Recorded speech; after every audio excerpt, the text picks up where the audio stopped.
We are thrilled to welcome the many participants and panelists who are joining here today. We are about to start our opening ceremony. After that, we will move into breakout sessions before joining back again in the plenary for a final discussion and close. May I ask everyone who is not speaking to please turn off your videos and your microphones to ensure a smooth opening ceremony.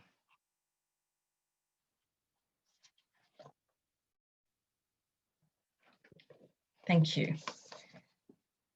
So, without further ado, I would like to invite our first speaker for today and co-host, Mr. Shigeru Ayuagi, who is Director of the Asia Pacific Regional Bureau for Education, who will open our meeting today.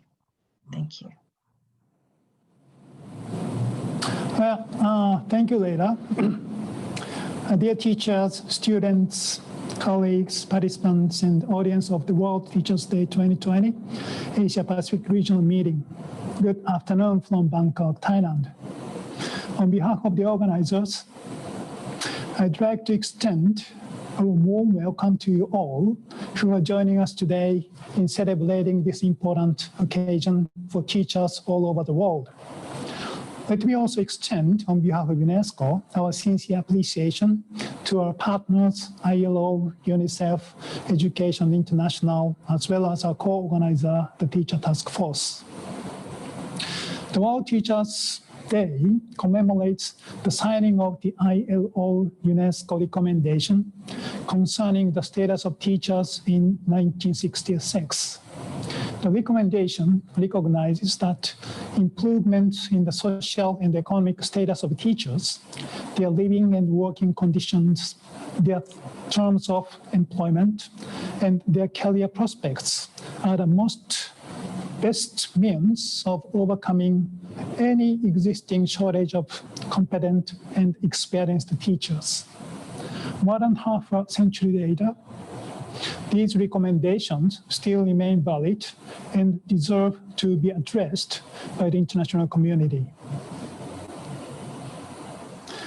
This regional virtual meeting is one of our efforts to foster dialogue and experience exchange on teacher leadership, particularly in and beyond COVID-19 crisis, among teachers, school leaders, policymakers, and representatives of international organizations and NGOs across the Asia-Pacific region. With prominent speakers from different countries and organizations and hundreds of enthusiastic audience from across the region and beyond, I am very confident that we will have a very fruitful and inspiring discussion. Teachers play a highly influential role in student performance and achievement. The great importance of teachers is highlighted in the SDG 4, which calls on countries to ensure inclusive and equitable quality education and promote lifelong learning opportunities for all. A key means to achieve this very ambitious goal is to substantially increase the supply of qualified teachers.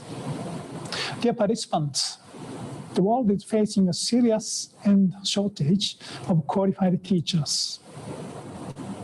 It is estimated that 69 million new teachers are needed to achieve universal primary and secondary education by 2030. The Asia-Pacific region accounts for over half of the primary teachers worldwide.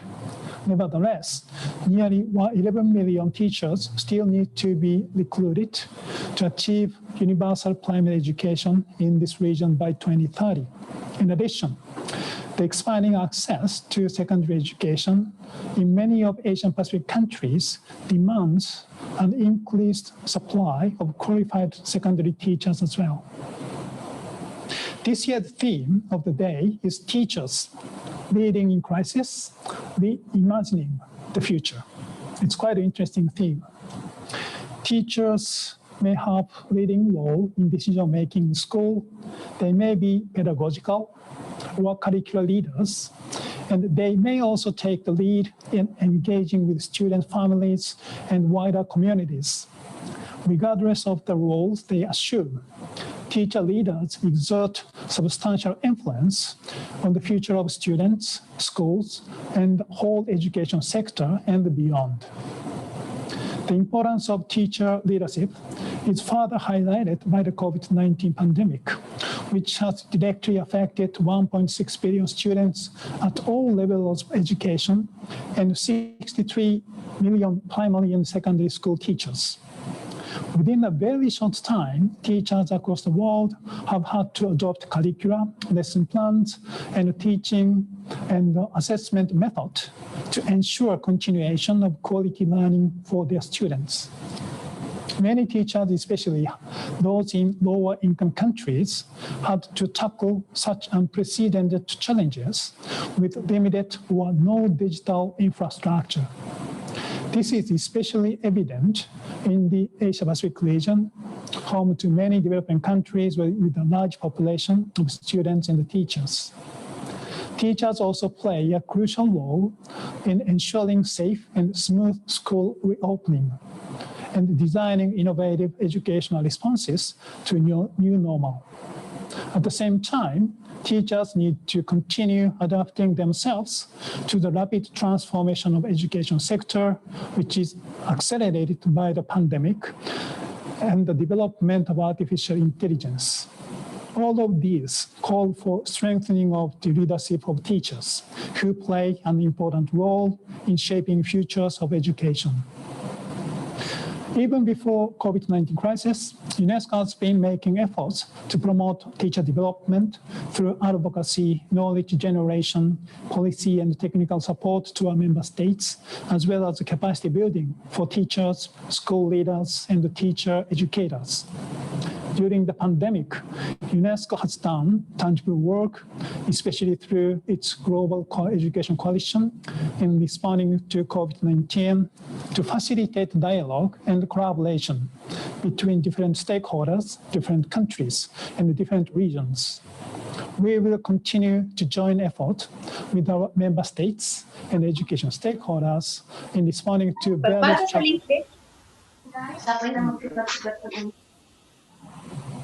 and opportunities brought by the pandemic and other potential crises.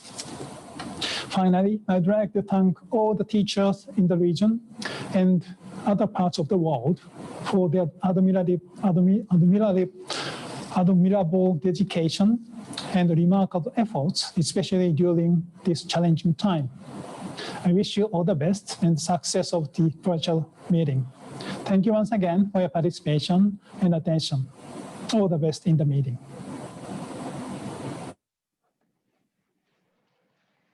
Thank you so much. Thank you so much, Mr. Ayoagi, Director of UNESCO Asia Pacific Regional Bureau, for your welcoming remarks. It is now my pleasure to give the floor to Mr. Oliver Liang, who is the Head of Private and Public Services Unit from the International Labour Organization. Mr. Liang is also a member of the Teacher Task Force Steering Committee. It's my pleasure to give you the floor. Thank you. Thank you, Leila, and good afternoon, ladies and gentlemen. Warm greetings from cold and chilly Geneva. I certainly wish I could be in Bangkok, or at least in Southeast Asia, with you today. It really is my pleasure and honor to address this special World Teachers Day. Today, we salute the millions of teachers worldwide who are working daily to provide quality education in the midst of this historic global pandemic. There is no question that 2020 has proved to the world once again the critical importance of teachers and underlined their valuable leadership role in times of crisis. Just yesterday, I attended another panel linked to the World Teachers Day celebrations, where we heard teachers talk about how they've had to quickly adapt to distance learning technologies and techniques, and often had to make personal investments in tools and materials to ensure they could do their job. Teachers are organizing the safety and health of learners and colleagues in the classroom. And as Mr. Ayoagi pointed out, they're taking up valuable leadership positions in making sure that the return to school is safe. They're also playing key roles of leadership in their communities by teaching about infection control and disease prevention. As we move into the next phase of the pandemic, the teaching profession is going to be more important than ever. Teachers and trainers are going to be needed to catch up learners on what they've missed at school, to train and reskill workers that have been affected by the devastating job losses we've seen in the pandemic, and to stem the scourge of child labor, which has unfortunately grown again due to the many school closings. As we look to build a better world, hopefully, after the COVID-19 pandemic, we have to ensure that teachers are fully supported in their important leadership role. First, we have to protect teachers in their job, making sure that schools are truly safe and that they have appropriate occupational safety and health measures, including personal protective equipment and appropriate social distancing and appropriate hand hygiene. And in this respect, ILO was proud to join with the Teacher Task Force and with UNESCO, Education International, and other partners to issue guidance on the safe return to schools with a focus on teaching staff and other school staff. Teachers will also need adequate leave and health benefits so they can stay home if they're sick, or so they can take care of their families if they become sick. We also have to invest in better training for teachers so they can use new distance learning technologies, ensure that they don't have to bear the personal cost of these tools. And certainly above all, teachers should have a strong voice in the policies that are developed for more resilient education systems. We need to build back resilient education systems that can ensure teachers decent wages and decent working conditions. Such conditions should make the teaching profession a natural career choice for young leaders who want to contribute to their community. Teachers also should have the professional autonomy that they need so they can innovate and lead new approaches in education. I think we've seen in this pandemic that autonomy was essential in allowing teachers to innovate, to develop the new technologies and new approaches to distance learning. This autonomy was not necessarily granted. They simply had no choice but to take the initiative in finding new ways of teaching, monitoring progress, and supporting learners. And we've seen certainly over the last decade that teacher autonomy, professional autonomy, is increasingly constrained in some systems. And I think this is a wake-up call to remind everyone that teachers are indeed professionals and that this professional autonomy cannot be stripped back and will be essential to motivate teachers and to encourage them to remain leaders as we forge ahead in these challenging times. Finally, I think it's also important that if we want to achieve this goal of a motivated and well-supported teaching force, we need to rethink our economic and social priorities to ensure strong investment in public goods and public services, such as education, which have proved to be critical in this time of crisis. So the ILO is proud once again to join our partners, UNESCO and UNICEF and Education International on this World Teachers Day, and to call for qualified, motivated, and well-supported teachers as a key element to building back better hopefully after the pandemic, which hopefully will be very soon. Thank you very much, and I look forward to the discussions today. Thank you so much, Oliver, for those important messages about the importance of the public service and the public sector and the importance of our teachers in general. The next speaker wears two hats. Mr. Boren Chakroun, he is Director of the Division for Policies and Lifelong Learning at UNESCO. And in particular, and maybe more importantly, he is also the acting head of the Secretariat of the International Task Force on Teachers for Education 2030. It is my pleasure to give you the floor. Thank you, Boren. Thank you, Leila. Good afternoon, good morning to all colleagues. Let me join Oliver and my colleague Shigeru to say that I'm honored to join you during this Asia Pacific regional meeting jointly organized by the International Task Force on Teachers for Education 2030 and UNESCO Bangkok office.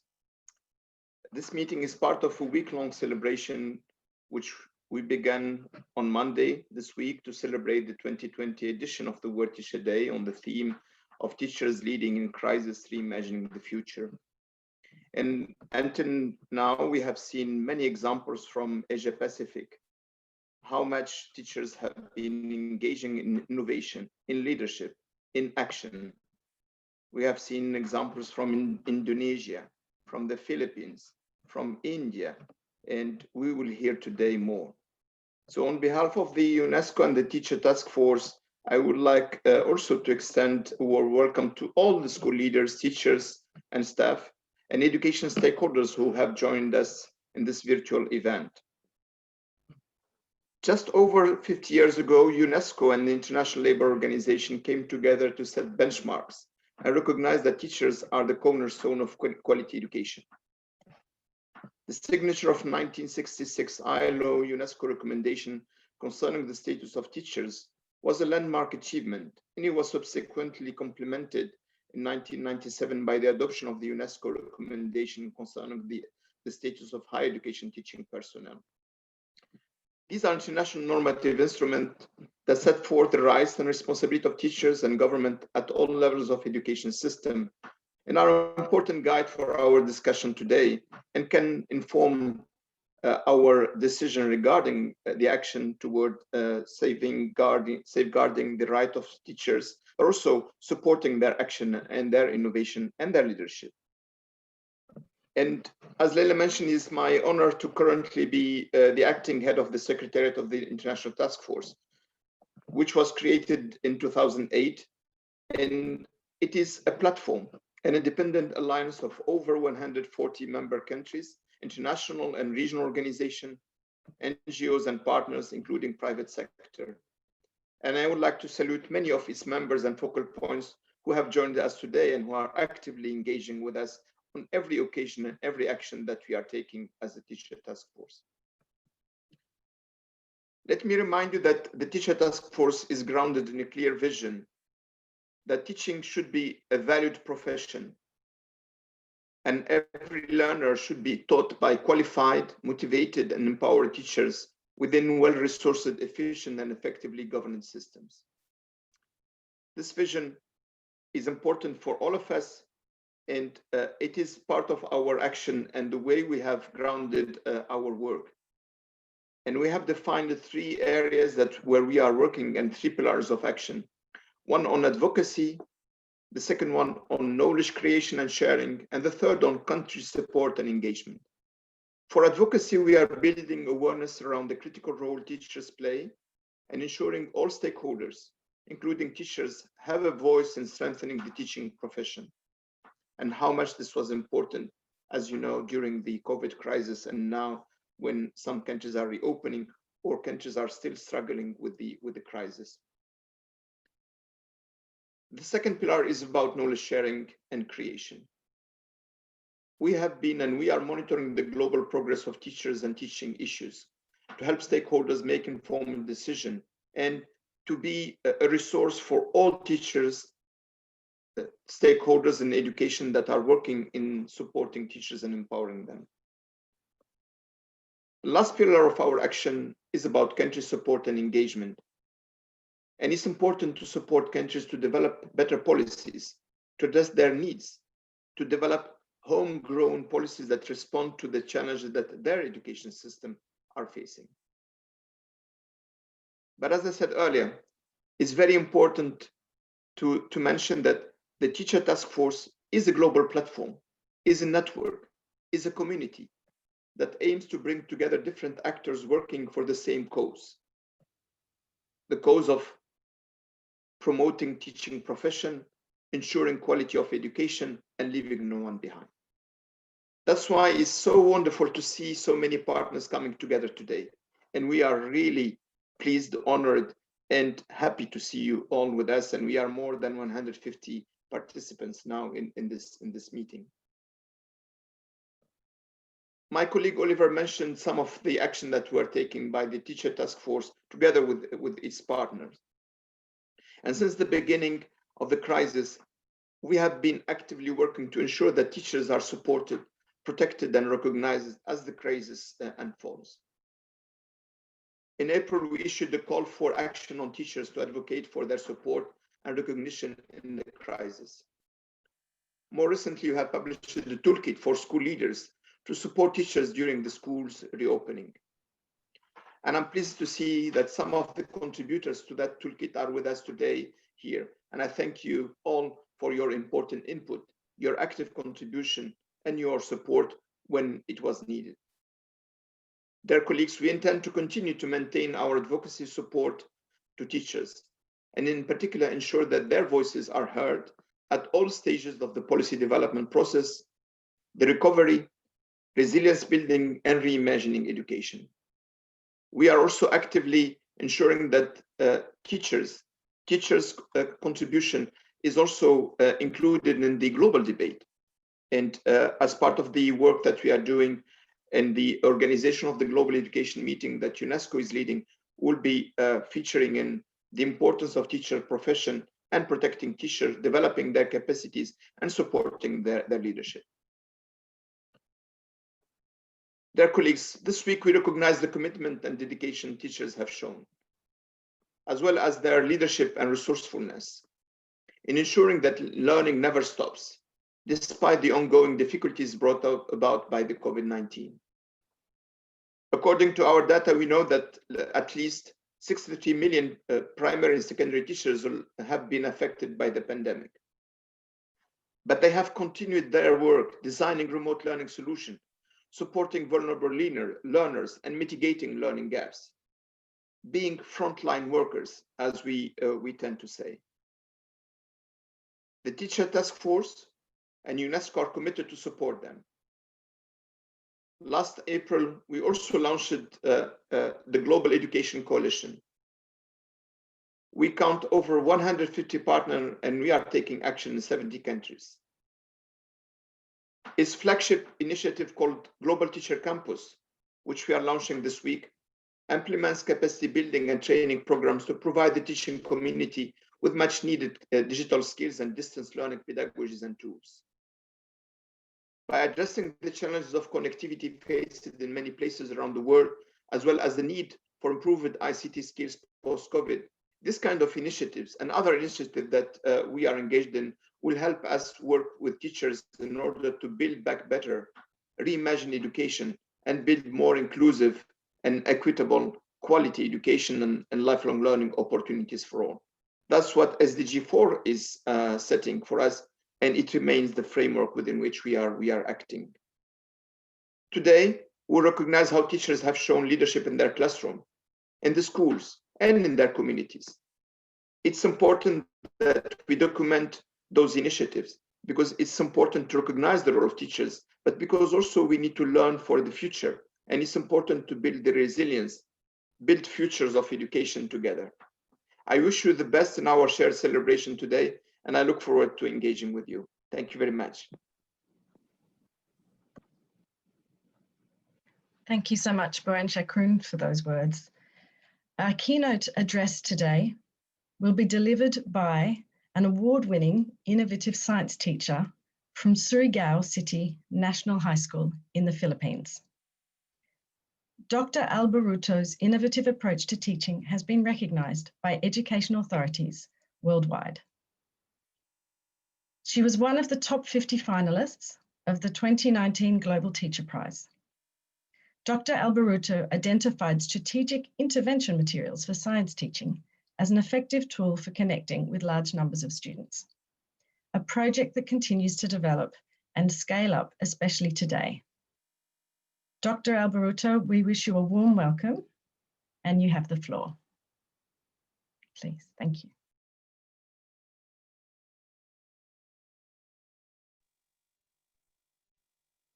Thank you, Ms. Leila, for the generous introduction. Ladies and gentlemen, good afternoon and mabuhay from the Philippines. I'd like to extend my special greetings to my ICO director, Dr. Margarita Consolacion Ballesteros. Good afternoon, ma'am. And to everyone, magandang buhay. I feel honored and humbled to have been entrusted with the opportunity to deliver this speech on such a special occasion. Upon receiving the invitation to give a keynote address today, my initial reaction was, why me? Who am I to deliver a keynote speech in front of distinguished people from around the globe? Well, my life has never been short of crisis. My father abandoned us when I was in elementary. My baby died 2 years ago. And now my husband got infected with coronavirus disease. Crisis, disaster, pains. I've experienced them all and made them a solid foundation to rise up and make a difference. And this could be the reason why I am here today. As I reflect upon today's theme, teachers leading in crisis, reimagining the future, I am reminded of the findings that I got from my dissertation entitled Career Development Model of Education Program Supervisors in Caraga Region. From that research, outcomes revealed how leaders have evolved from a gloomy beginning to a gleaming stage, and finally to a glowing career. This metamorphosis model of career development generally portrays how each of us reaches different stages of our life. At one time or another, we have faced a lot of challenges which made us better, if not the best versions of ourselves, which later made us excellent educators. When I started teaching 18 years ago, I experienced a period of uncertainty, like a caterpillar who just crawls and feeds on a leaf, not knowing what lies ahead. I just worked for the sake of applying what I learned from my bachelor's degree. Although I have attended some training, I couldn't see how I could excel in my career and make greater impact. But everything changed when a great leader was assigned to our school. This excellent school head encouraged me to join the strategic intervention material in 2009. Back then, I had no idea about SIM, but I accepted the challenge. Little did I know that this would change my life and open the door to a myriad of opportunities. I didn't win in my first attempt, but I learned a lot from my experience. From then, I mastered the craft of designing SIM and finally made it to the national level in 2011. There began a period in my career when I transitioned from uncertainty to hopefulness as I found a promising direction to grow in my profession. I started designing a series of SIMs and applied them in my classes. Using SIMs, my students' performance significantly increased, dropout rate decreased, and problem on low mastery was addressed. From then, many opportunities had been opened. This led to the next stage of my career, the career glow, where I became more focused on helping teachers by training them on developing SIMs and applying innovative teaching strategies. Through my hard work and with the support of my school head and fellow teachers, I was awarded with most innovative practice by managing large classes by the Department of Science and Technology. I represented the country to the Ki Hadjar Dewantara Award for Best Science Teacher in Southeast Asia in 2016, became a Global Teacher Prize finalist in 2019, and the Many Faces of the Teacher honoree in the same year. And very soon, the Department of Science and Technology will launch the augmented reality version of my intervention materials, which would be available worldwide through Play Store and App Store, which would be very useful in teaching in the new normal. Now, as we face the COVID-19 crisis, my perspective has become even wider. Staying at home for almost 6 months made me realize that I am blessed to be a teacher, for I can still make an impact even while staying at home. Saddened by my neighbor's situation, where a lot of them lost their income due to the implementation of enhanced community quarantine in our city, I decided to spend my clothing allowance and bonus to purchase food packs for them. I installed Wi-Fi kiosk outside my home to give my neighbors free access to the internet for online enrollment and online classes.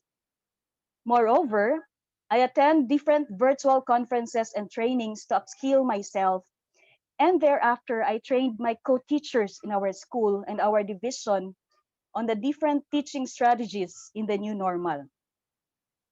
This simply shows that an empowered teacher would be more willing to take the initiative even without being told.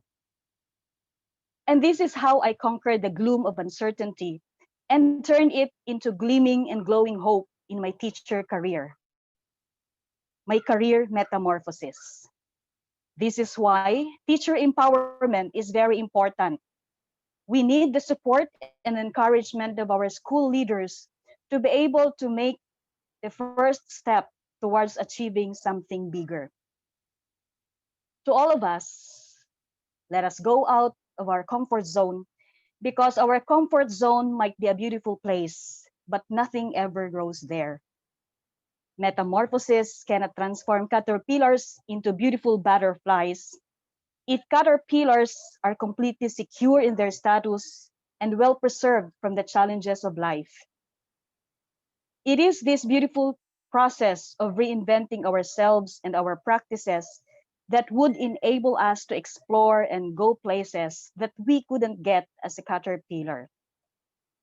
All we have to do is to be ready for God and the circumstances to transform us from who we are to whom we are called to be. Today's challenge to us is how to keep flying with our beautiful wings for our learners and community amidst the crisis, and how to provide for each other the transforming space so that together we will be able to create a culture of excellence in our workplace and our community. Let us always remember that our work is all about the youth, and it is about the future of this young generation. Let's not forget the power that we hold in our hands for our learners, for building a better tomorrow, a better world which you and I can be proud of. Thank you very much, and may God bless us all. Happy Teacher's Day.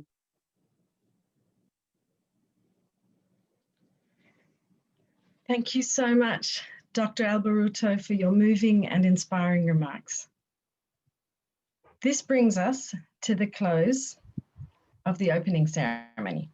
I would like to thank all of the speakers again and their representative organizations for being with us today to help us open the event. We will now move into 3 breakout sessions, which will examine the question of teacher leadership based on country and regional experiences of the different panel members.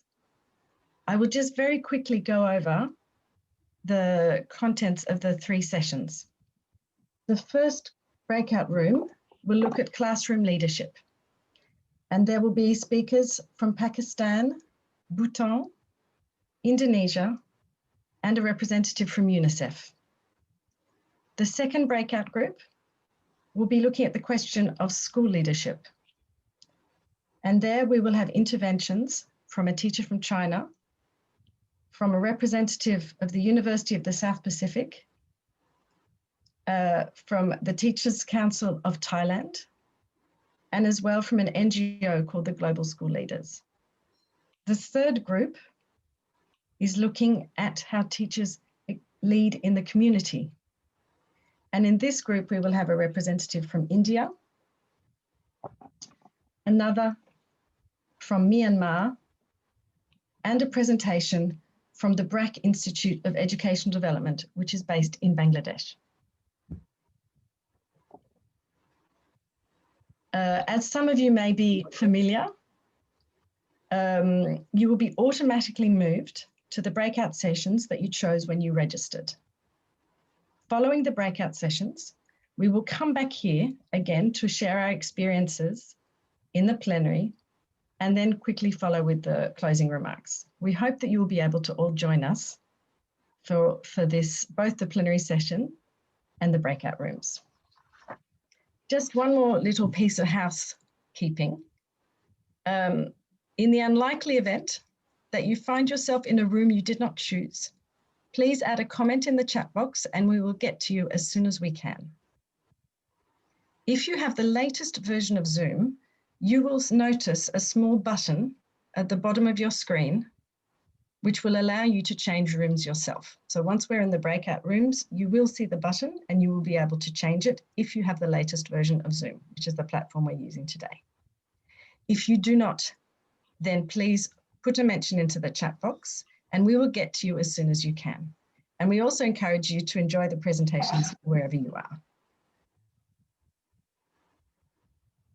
So in a few minutes, we will move into the breakout rooms. Because there's quite a few people, what we will do is we'll move the first group of people over and the remaining small group will be moved over as fast as we can. So I'd like to thank you again. Thank you to all the speakers who have joined us today and shared with us for the opening ceremony. And as we now move into the breakout rooms, I wish you all a fruitful discussion. Thank you very much. Please be patient for a few minutes while we move you over. It will happen automatically. You will see a box pop up on your screen.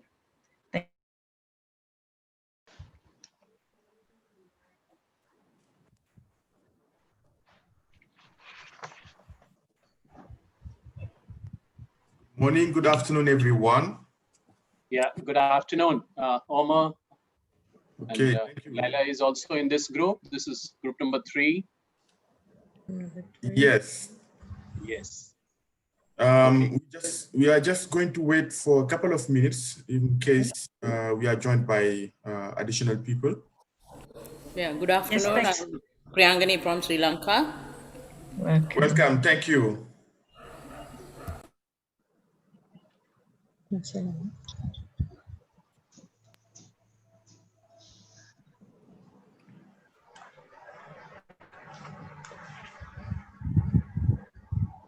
Omar, I'll probably move off to another group.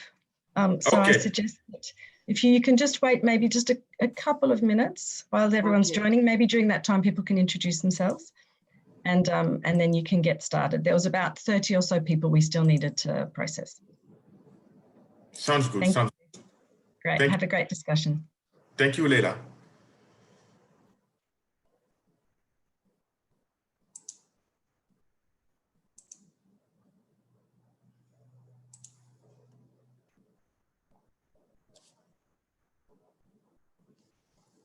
Great. I think we can just get started for this session, which is going to talk about community leadership.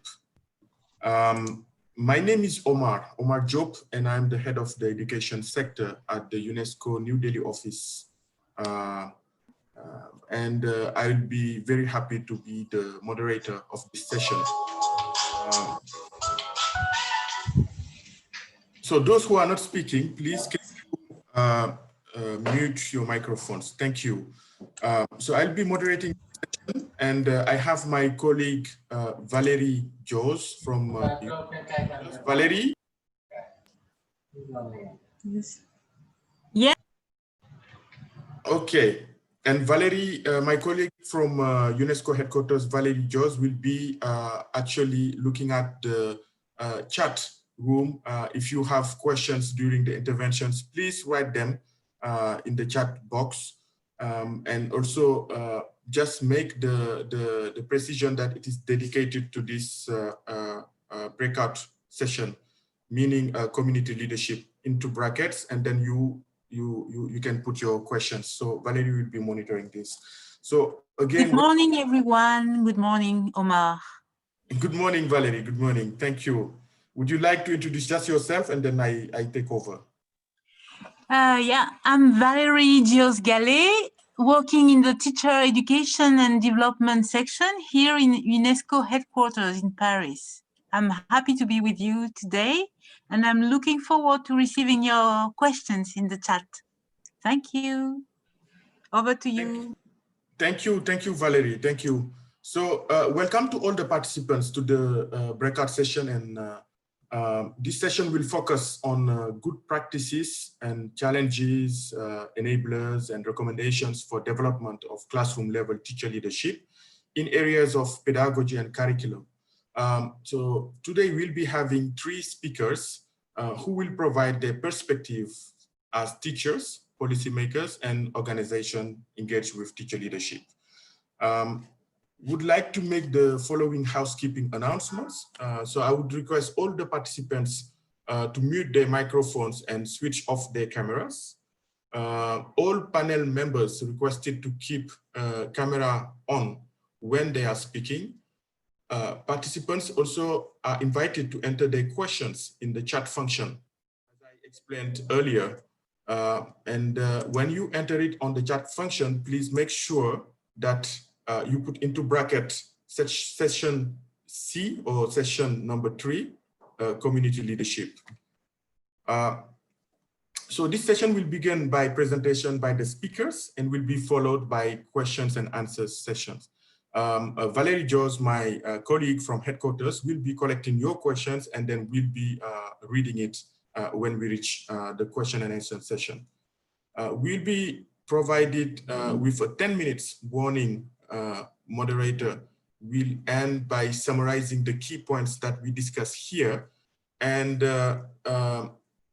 one of the speakers from the panelists, so in our case, it will be Mr. Ashok Pandey, will be the one reporting to the plenary session after this breakout session.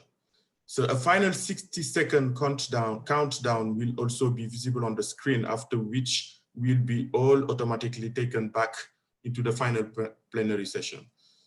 So as I said, this session will focus on good practices, challenges, and enablers, and recommendations for development of community level teacher leadership in areas of partnering with students, caregivers, and families, as well as other community level institutions, structures, and groups. 3 speakers will provide their perspective as teacher policymakers, organizations engaged with teacher leadership.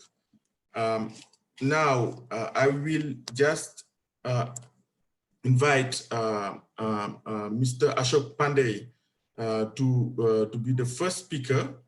So Mr. Ashok Pandey is a postgraduate physics from Allahabad University and in consultancy management from BITS, Pilani. Ashok has spent more than 3 decades in the education sector. He has pursued over the years better ways to impart knowledge, values, and joy to learners. I personally know Mr. Ashok Pandey, and I have met him on the ground at the grassroots level, where I saw his activities and then his impact on at the teachers level and the classroom level. Presently, he's the director of Alcon Group of Schools in New Delhi, India, and Ashok has been a successful school principal, an author, a speaker, a researcher, and facilitator, but also a kind of innovator and guru in the education system. Ashok also chairs the Council for Global Citizenship Education. He extensively traveled and led Indian school principals delegation to the US, UK, Australia, and Malta. He's a multi-award winner. He received the National Teachers Award by the President of India in 2012. And he's sitting on the governing body of the National Council of Teacher Education. Among his many other assignments, Ashok also is writing a lot and doing a lot of researches. So Mr. Ashok will be our first speaker, and he will also be the one representing this breakout session to the plenary session. Mr. Ashok, the floor is yours, and you have 10 minutes. Thank you, Omar, for your very kind introduction. I'm deeply touched and overwhelmed. Thank you, Natalie, and the person who is doing my slides. Thank you very much for helping me. I will use my 10 minutes to share some of the practices. Next slide, please. So at the beginning of the pandemic, all of us were more or less in this situation when we were very close to a river of despair, and we wanted to be in the sunny uplands of outstanding performance, but we just didn't know how to move from that place to a happy place. And therefore, we all were, grasping for surviving. But ultimately, we had to survive, we had to reconstruct, and we had to thrive in the better interest of the students.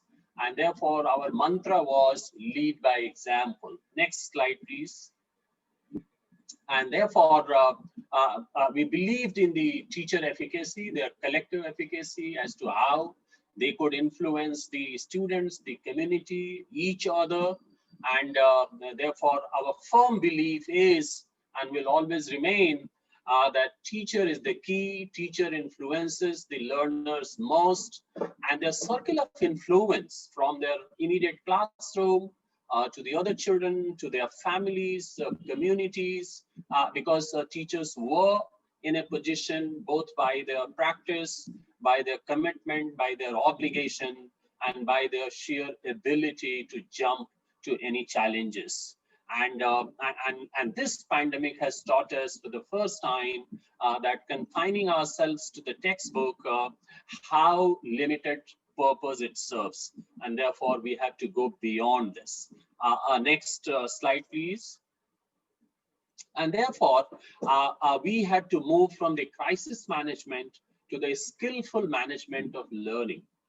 And awareness is very important.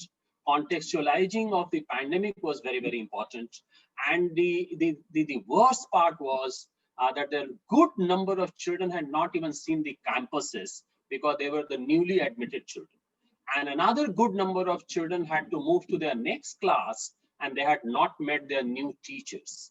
And therefore, we went ahead and we gave them a virtual campus tour, a virtual know-how, where your campus is, how does it look, how it is deserted, how it is missing you, and organizing programs around COVID-19, as to how you have to take care of yourself, what is the role of mask, what is the role of social distancing, and how the assemblies, the virtual talk shows, everything was organized around that to give them awareness. Capacity building of the teachers, the students and parents was very, very important because everybody was new to the situation. And therefore, parental session as to how they have to support their children, how they have to monitor it, how they have to be present or not present. Children, what are the etiquettes of a video conferencing environment? That kind of thing was very important. And at the same time, a complete capacity building of the teachers, because they knew technology, they knew how to embed technology, but certainly to depend 100% on technology to reach to the children for their cognitive needs, for their socio-emotional needs was something which was absolutely new. And therefore, in this situation, connectivity with the children, one-to-one talks with the parents, bringing parents on board, that was something very, very important. And that is how we were able to help the children much more than what could have been done. Next slide, please. And for this, I think we need 2 or 3 enablers. And the first enabler, as I was very, very happy and touched when the keynote speaker, Dr. Venus, mentioned that the leadership role is very, very important. Unless leadership fosters this empowerment and unleashing a potential of the students and the teachers, this is not going to happen. At the same time, teachers as employees, many of our keynote speakers today, they mentioned about it, that they have certain expectations from their management, from their leadership. And the acronym for that is SCOT. They want stability, they want compassion from them, they want optimism leading to their future, and they also need to be trusted. I think this is a great enabler. At the same time, management also had some expectation, but we tried to moderate our own expectation with the teachers and to sympathize, to be compassionate, take care of their own well-being, and be more asynchronous in responding to them. Not that you call them and you expect everybody to pick up the phone and respond. Give them time, give them a space. And the communication had to be very candid, very caring, empowering them, and also everybody collectively as to how we can manage our resources, howsoever limited they are. So I think this enabling environment was something which was very, very useful. Next slide, please. And of course, such a deep crisis, such a new thing, such a challenge. Of course, there were barriers, there were predicaments. So well-being, the leadership getting connected with the staff getting connected with the children and the community, because everybody was in deep trouble, job losses, now the COVID impacting families, distant relatives, and therefore this well-being and staying connected was a barrier, because if you could not reach out to everybody, certainly you were leaving some people behind and out of the belongingness environment. Maintaining enthusiasm, because the news is coming, something bad, something sad, and therefore the dipping level of motivation, and the leadership had to intervene and maintain this enthusiasm. Technical limitations. Everybody is not digitally matured. Everybody doesn't have a separate device. Everybody doesn't have a separate private room to sit down and study. So that was a limitation. Feeling of isolation. Everybody had that missing syndrome, the moments of depression, and those things came in our way. Family responsibility. Teachers have a family too. They have their children, they have a family, they have to look after their students. So that was a very, very difficult predicament. Another thing which is when we went remote, I think collaborating remote teams was not something which was practiced before. And therefore, how 10 people can come together, chalk out lessons, find out what assessments will be given, what assignments will be given. I think those were the challenges. And of course, the greatest predicament was the teachers, for the first time, they found themselves up for public scrutiny, because the classrooms did not have only the children, but also had their parents and the grandparents and the entire family. And therefore, that inhibition did become a barrier for some time. But I can tell you with great confidence and with my salutations to teachers that they were able to overcome them all. Next slide, please. And therefore, to build this capacity and to negotiate and to thrive in this environment or post this environment, as I said, leading by example, I think parental engagement is a must. And parental engagement we did through acronym QUEST. Q, allow them to ask questions, develop understanding with them, engage with them, structure your relationship with them, and team up with them. Make them your ally, make them your team member, and that is how we were able to elicit their help, making them learner partners in learning, and it freed up the teachers from a lot of mundane work, and teachers were able to work in collaboration with the parents. Equity and excellence, all the children needed to be brought into the fold of learning, because everybody was not digitally matured at the same level. And therefore, we were conscious of the fact that nobody should be left behind. And therefore, teachers came forward in sharing devices, in arranging devices, in exhorting philanthropists to come together to take care of them, and delivering the learning kits to their houses wherever it was possible. I think that kind of leadership was done, and I think that will be required for all times to come. Student-led initiatives we did, and this I recommend very strongly, that the students created their own blog to help each other, peer-to-peer learning, giving them psychological support, and therefore fostering student agency, as we call it, is one of the major learnings for us, and this I put here as a recommendation. Professional networking of teachers. This is for the first time we realized that all initiatives were not from top to the bottom, but they were bottom up. The teachers came forward themselves with their own initiatives, they formed their networking, and I think this is one area which can be fostered and which can be enabled for the future excellence. And teacher-student group work, we also organized some reading exercises for coming together, sharing of knowledge, developing a purpose together, and therefore some group work with the teachers and the students will certainly help the cause of not only surviving through this, but also developing a new experiment in teacher-taught relationship. So these are some of my recommendations. And next slide, please. And therefore, this is a quote. Just before that, please. This was Yuval Noah Harari said it before COVID, but how important it has become during the COVID. How do you live in the age of bewilderment? Or the old story has collapsed, a new story has not come forward, and therefore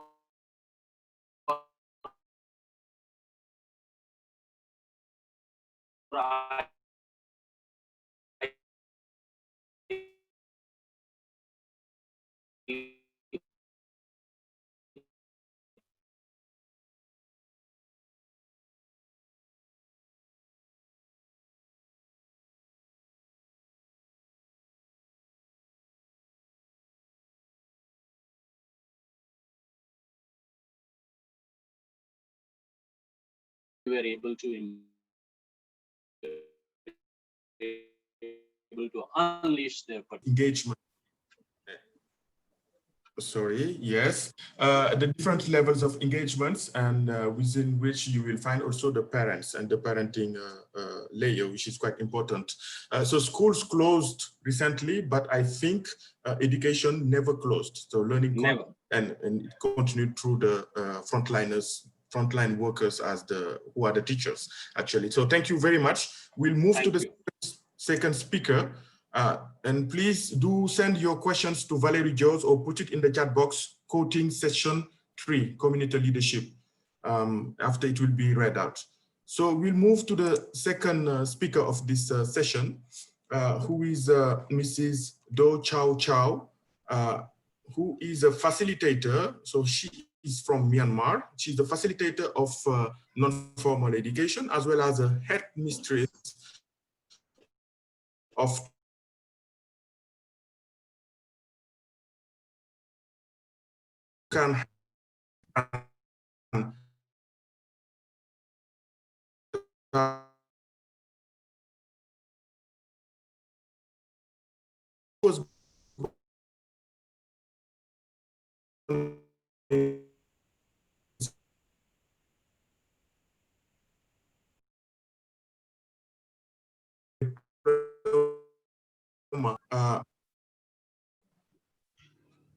sorry, we are having technical issues, but we can continue. So Mrs. Do Chow, please, the floor is yours. You have 10 minutes.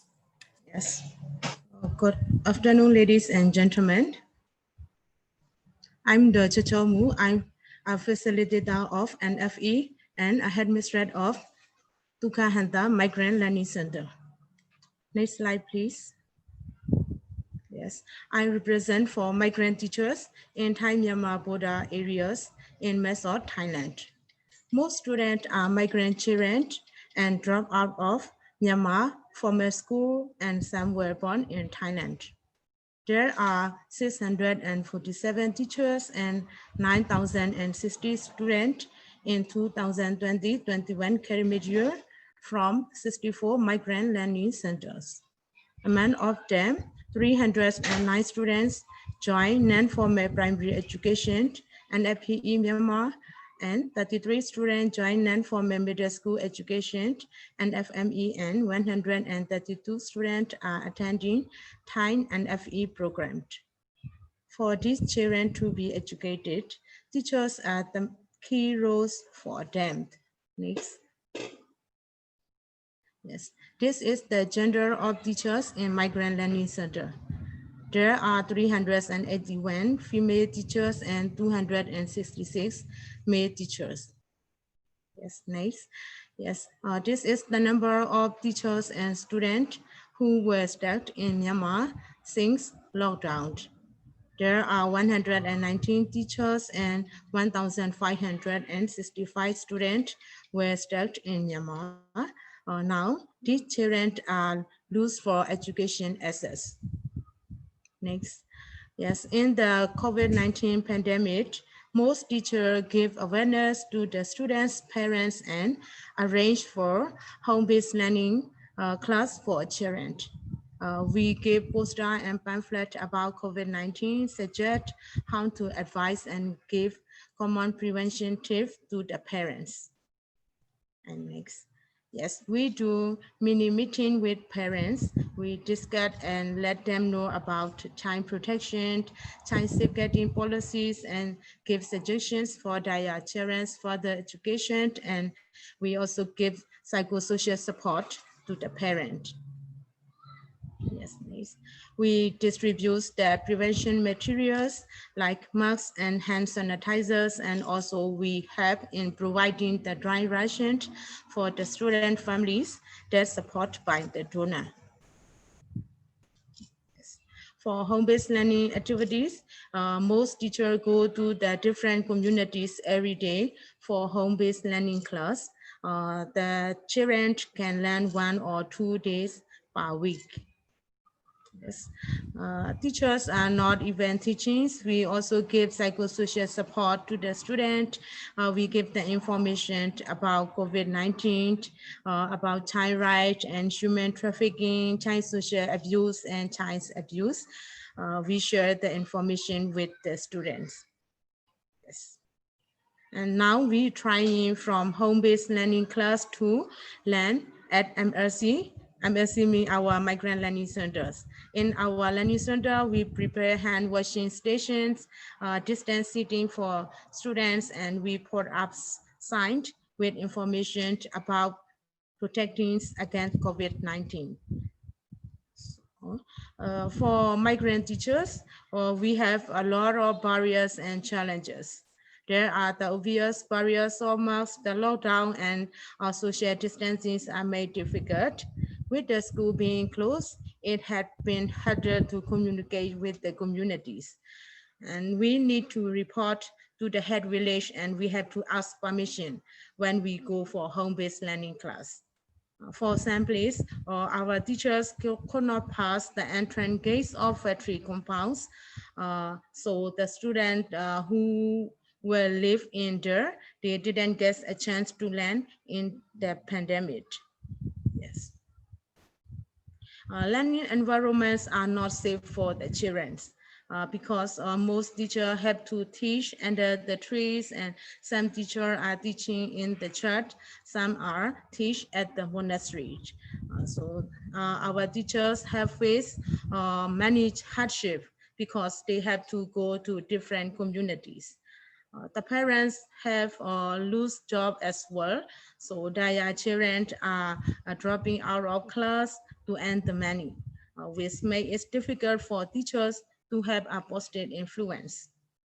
There are more child laborers in our migrant community now.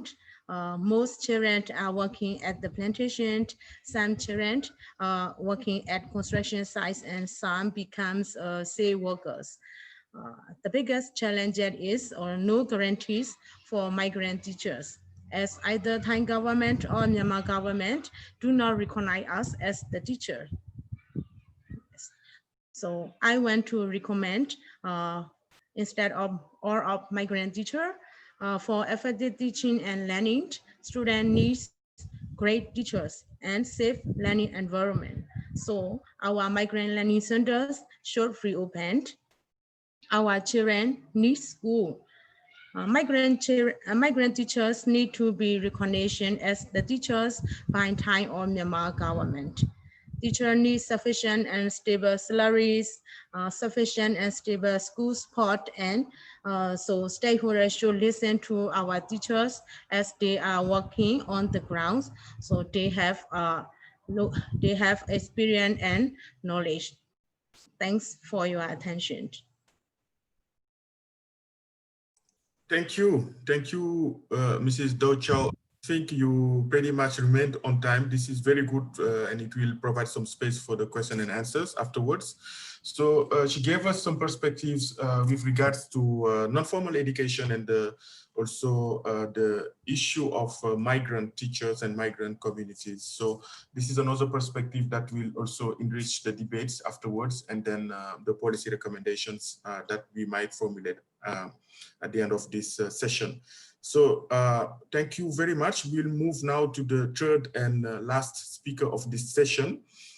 who is from Bangladesh, and that is Dr. Erum Mariam, who is the Executive Director of BRAC IED, BRAC, Institute of Educational Development at the BRAC University in Bangladesh. And Mariam, Dr. Mariam, completed her PhD in education from Cambridge University in 2008. She has extensive experience of scaling up education interventions, both nationally and globally. And she was involved in the expansion of the unique BRAC-run non-formal primary schools in the 90s. The globally recognized play labs and humanitarian play labs have under her leadership, focusing on early stimulation of children's well-being and parental engagement. Dr. Erum Mariam, the floor is yours and you have 10 minutes. Thank you so much, esteemed moderator. Thank you so much. Basically, you know, what I'll share today is about Pasheachi. And Pasheachi means beside you in Bangla. And Pasheachi, the model, has been totally developed during COVID.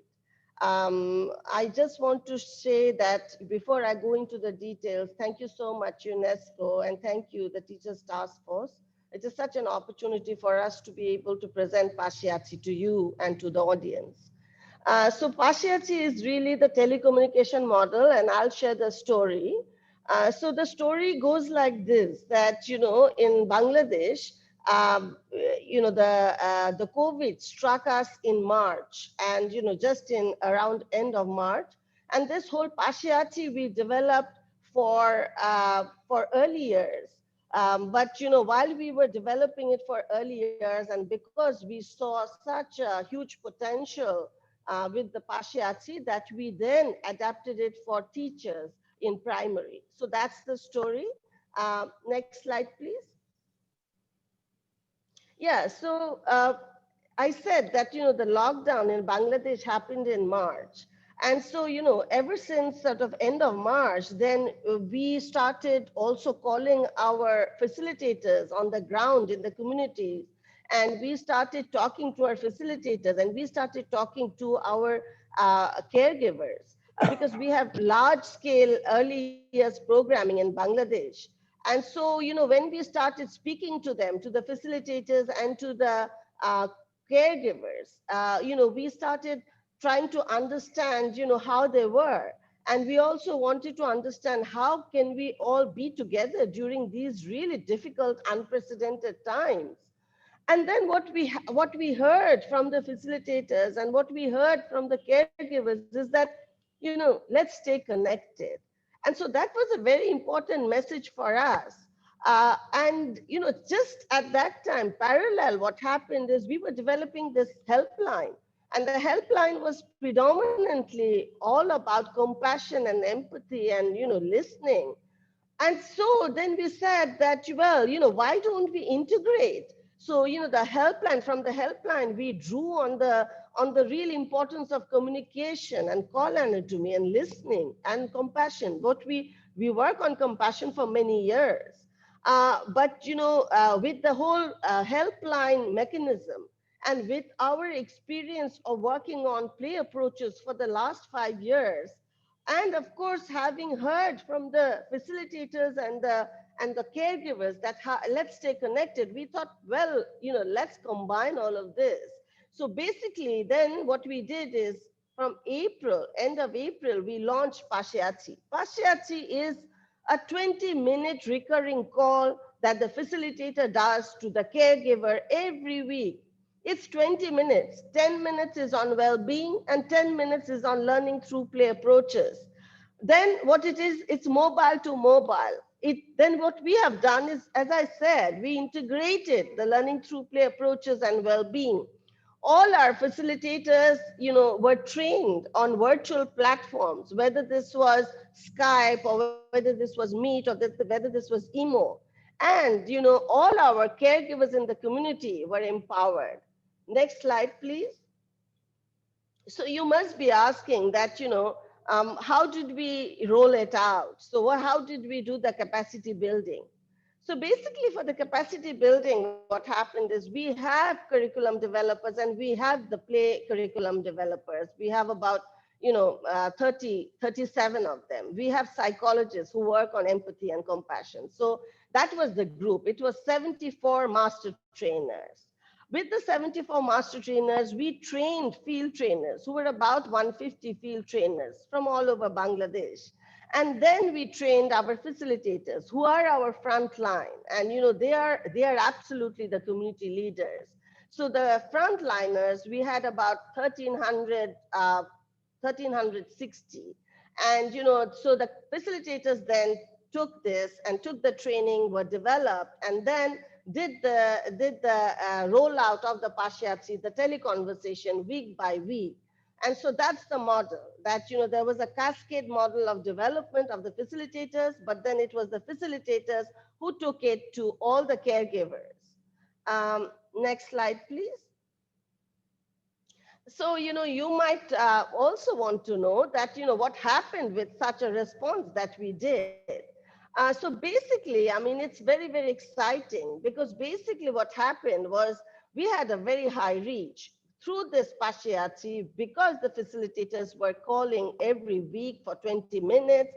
Through this teleconversation, we had a high reach of about 50,459 children and about 48,000 caregivers.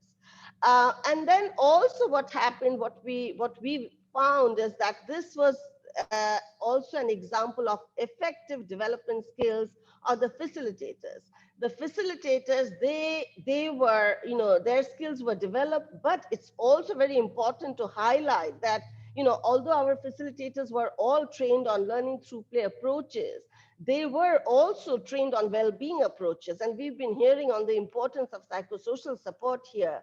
So what we did is through the capacity building, we also ensured that all our facilitators feel valued and all our facilitators also are healed so that their psychosocial support is also addressed.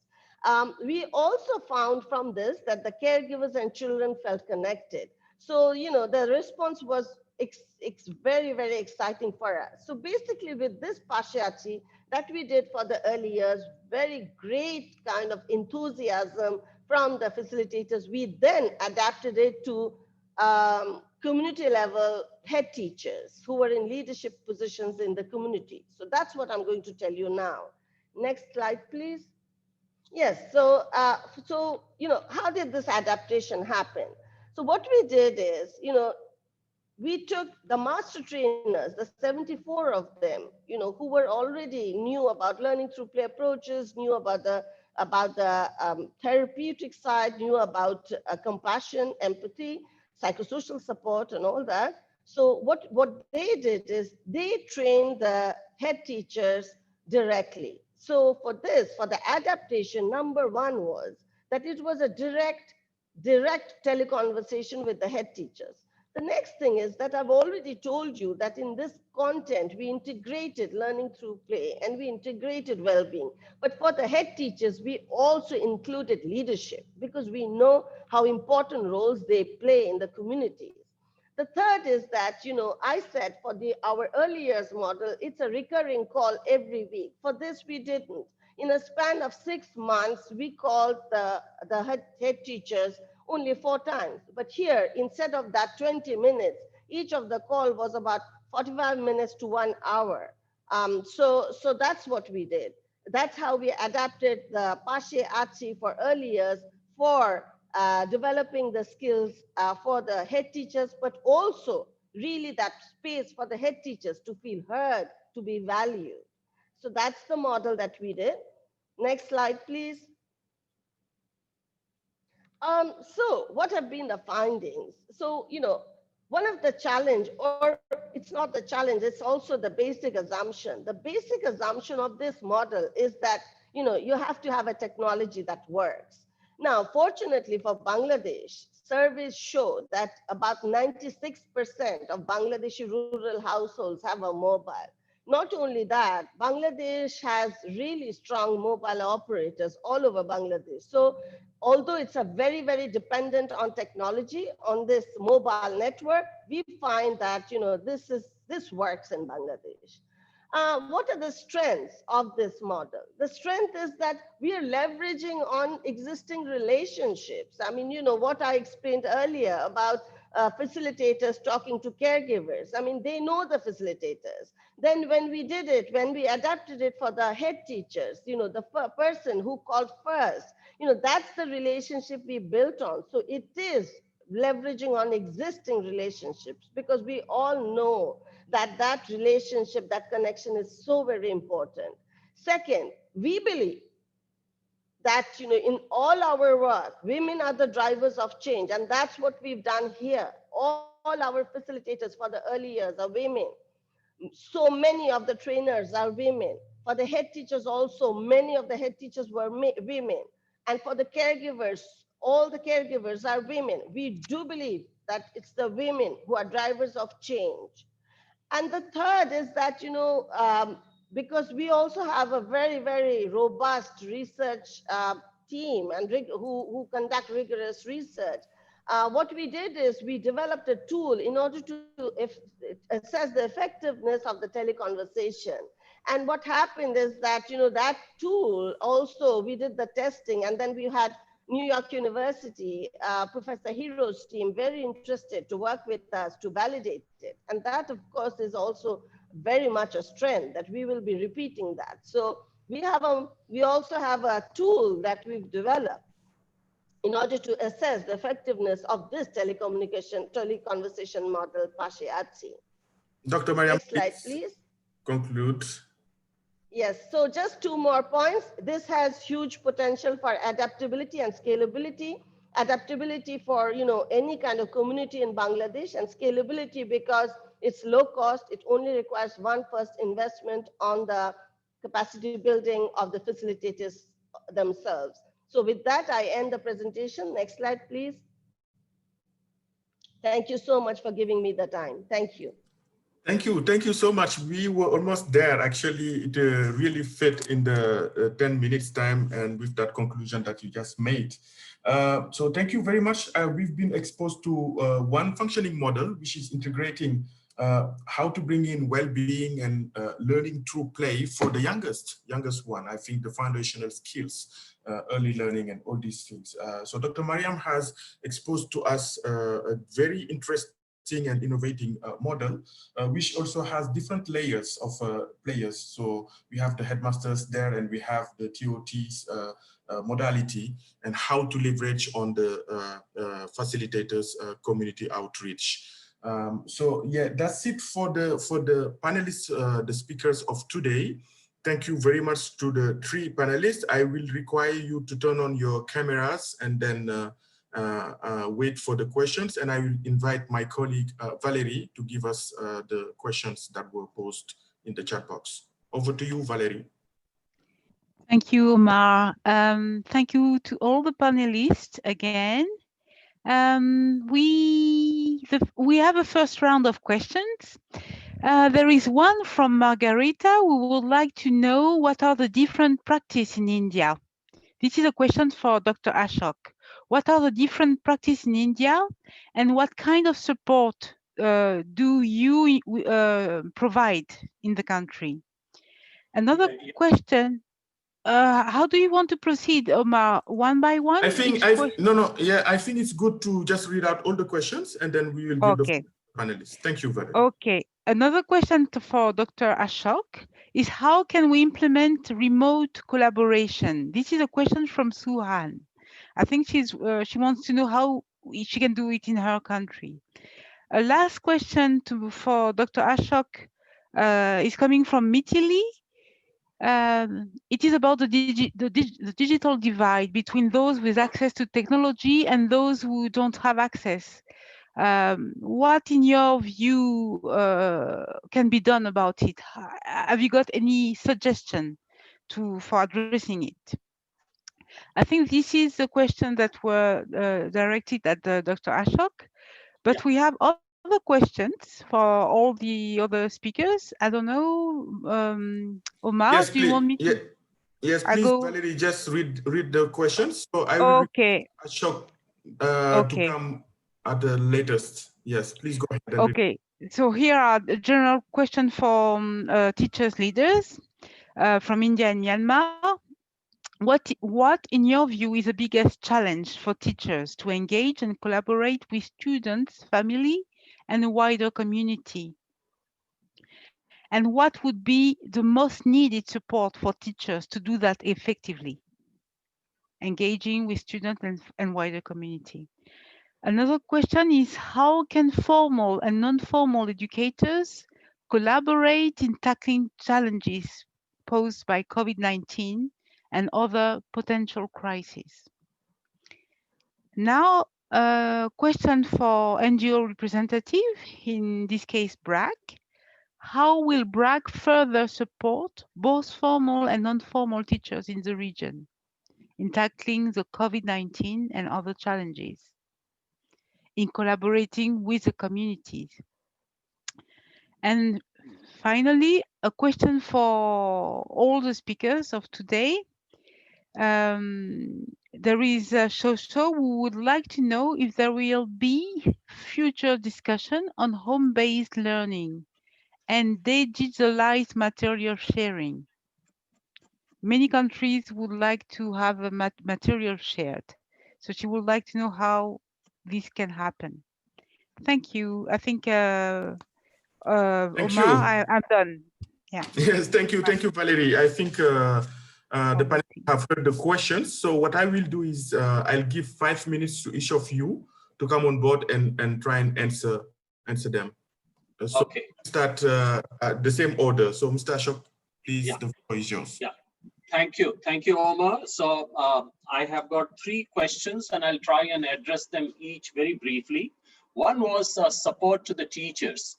I think that is the key to the whole response to COVID. And right in the beginning, we went into a huddle and we found that what will be the design for our online teaching and learning. We lowered our expectations because we knew we have limitations, and therefore we focused more on connectivity and well-being and emotional support. The cognitive learning we postponed for some time then in March and April because we knew that we will have time to cover it up. And after that, we used that time for capacity building, training the teachers as to how to do synchronous and asynchronous teaching and learning, how to prepare assignments, how to use Google Sheets, how to use Microsoft Teams for connecting with the children. And then we built up.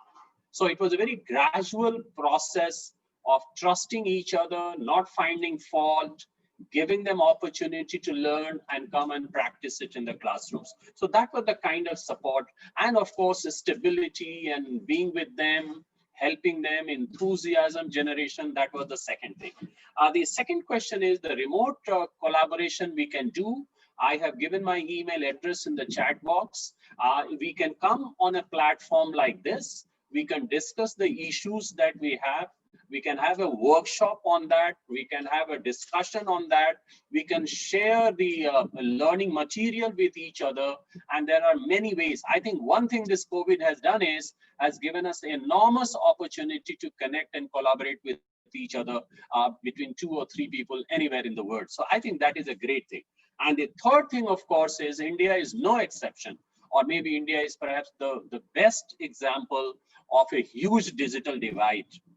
And we have segregated 4 categories of digital maturity. One who are technologically absolutely no access. The second who have medium to low access to digital technology. And the last is those who are very highly technologically, digitally matured. And we have responded to them. And some of the practices like Dr. Aram talked about mobile to mobile, reaching out to the children with learning kits as Cho mentioned about, that was for the lower digital maturity level. But those who had the digital maturity, for them, the most advanced techniques of reaching out to them through the technological platform was used. And that is why in my presentation, I said equity and excellence is the bottom line. And those children who are left out I think we have to do everything that we can do to them, beginning from providing the digital device, internet access, or reaching it out to them through the learning material. So these are some of my responses in such a short time. However, I have shared my email again, and I'm open to discussion. Thank you, Omar. Over to you. Thank you so much, Mr. Ashok Pandey. I think, yes, the responses were quite straightforward. And for those who want to follow up with Mr. Ashok Pandey, the email address is displayed on the chat. So we'll move to Mrs. Docho. Please, over to you. Yes, for number one question, the biggest challenge for migrant teacher is with no guarantee for us. So especially the teacher have to do like work permit. So most the teacher live in Thailand. So we don't have a work permit that we can do. The teacher salaries are very low. So if the teacher do work permit, its cost so high. The cost is so high. So the teacher cannot do, some teacher cannot do work permit. So when we go to the communities, and the officer can arrest us. So is the security is no security for us. Yes. Thank you, Mrs. Dotto. But that was also, I think, a question about what do you recommend from how the non-formal education could work with the formal education? Yes. Yes, for non-formal education, we did not open yet, did not start yet. For formal education, we are not government school, we just learning center. So the learning center did not open yet. We have to teach in the community, like a home-based learning class. Last year, when we can do for formal education, if they finish non-formal, they can join the formal education. For the student who finish non-formal, they give certificate and they can join formal school at any formal school in Myanmar. But now we not start yet, just we start home-based learning, yes. Thank you, Mrs. Chocho. I think you have raised very important issues in reaching the marginalized, and then the specific also population of those migrants, and then people who are at the non-formal education centers. Thank you very much. We'll move now to Dr. Mariam to take to give us her responses to the questions. Over to you, Dr. Mariam. Thank you, Omar. Thank you very much. So the first question was, how will BRAC support formal and non-formal? So basically what has happened is that, what we've done is, the kind of work that we did with the facilitators in the community, what I explained, we did that in the non-formal space. And you know that we have huge non-formal kind of interventions. So what we did is with that, the facilitators was the non-formal, but then building on the essence of that, how do you really develop people's skills, or not only developing people's skills, how do you provide a space for people to, to vent? How do you really listen to people? And in this case, of course, teachers. So whatever we did with the non-formal, in the non-formal space, we then took it further and we transitioned to the formal space. And so, with the experience of the non-formal, we then transitioned to about 966 formal teachers. And it was, in the formal space that, we did the same, that we provided a space to listen, for them to be heard, as well as, providing them to really develop their kind of confidence. And also, I think what we've done both in the non-formal and the formal is acknowledge teachers for what they've done for the communities. That is so very important. So I think, it's a very good question, but in addition to what Dr. Pandey said and Docho said, I think what I'll say is, our experience has been that, in the non-formal, like we've developed people's skills, we've heard them, as well as, we've tried to provide psychosocial support, but we've transitioned to the formal, and both the non-formal and the formal, we've acknowledged teachers, we've recognized, we wanted them to be recognized as absolutely the leaders of that community. Because, you know, during COVID, they are the ones who are also bearing the brunt of so many of the social issues that are emerging. We are having a lot of issues related to child marriage. And, you know, where does that leadership come from in the community? It's from the teachers. So where do the parents go? It's the teachers. So I think that we are grappling with a lot of the issues that the teachers deal with. So acknowledge. So that's first. The second is that, you know, about home-based learning and can materials be shared. So I think I will echo what Dr. Pandey has said. That, you know, these are networks. This has brought us together. So we are in a few networks also online, and we would be happy to share everything that we've done. So all the capacity building, all the, you know, professional development, the modules, the scripts, the model, so have you. I mean, we will be very happy to share that. But what I want to also say here is that let's also emphasize on home-based learning. I mean, you know, let's not forget the parents, you know, let's not forget the caregivers. So, you know, this is also a time for us to redefine and to reimagine learning of children. And that's very important that, you know, we don't think it is definitely the partnership between the teachers and the parents. So home-based learning is so critical. Let's not forget that. Let's empower the caregivers and parents. And I will absolutely endorse that. So acknowledge teachers, empower parents, and empower communities. And yes, would be definitely share everything that we've developed online. Thank you. Thank you. Thank you so much. I think this was quite clear, and then it responds to the questions that were posed. And dear participants, I think we are now reaching the end of this breakout session. We were quite good in keeping the time. We are left with now 3 minutes. If there is no follow-up question, I would like us to just turn on our cameras so we can take that group picture. Everybody turn on your cameras so we can take the group picture. And our representative to the plenary will be Dr. Ashok Pandey, who will report on the recommendations from this session. So please turn on, yes, your cameras so we can have a global picture of all of the participants. Thank you very much. Thank you to Valerie. Thank you to my colleagues who are also keeping the time. And thank you to all of you. Omar, I'm not sure everyone can turn on the camera. For instance, I can't. Oh, so sorry. So it's my bad then. Well, I wanted to take the group picture so we can at least size the momentum. But yes, now we are left with 2 minutes. I think we didn't receive no follow-up questions. Valerie? No, we will receive some additional questions. I can pick up one. One is that okay. Some people are asking if a non-formal space wouldn't further marginalize how to reach community. This is a question because Shosho and Mariam raised important issues, but the question is non-formal space a good option?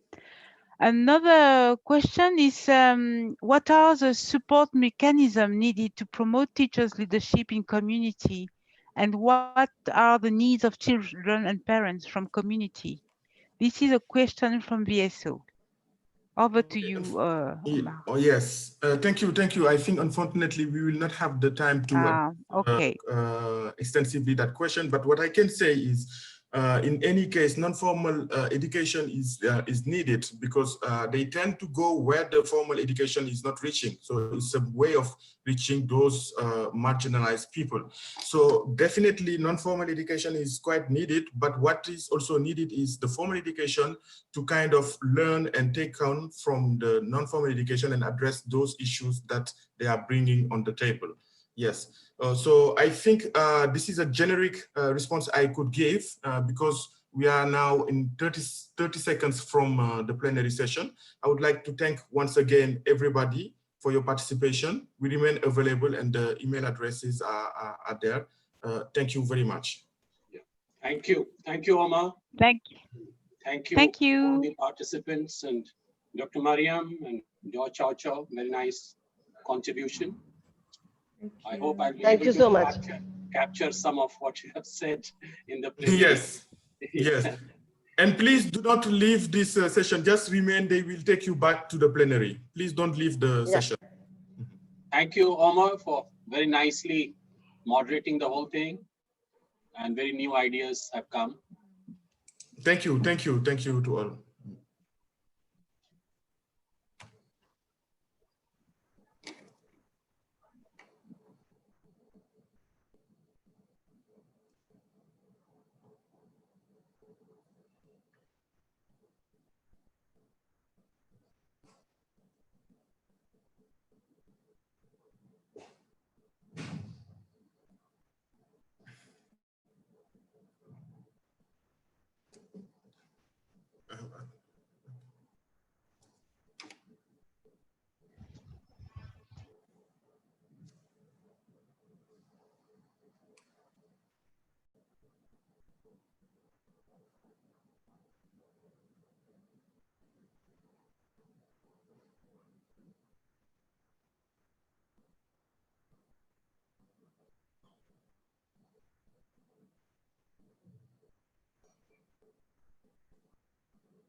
Thank you, everyone. Welcome back to the plenary.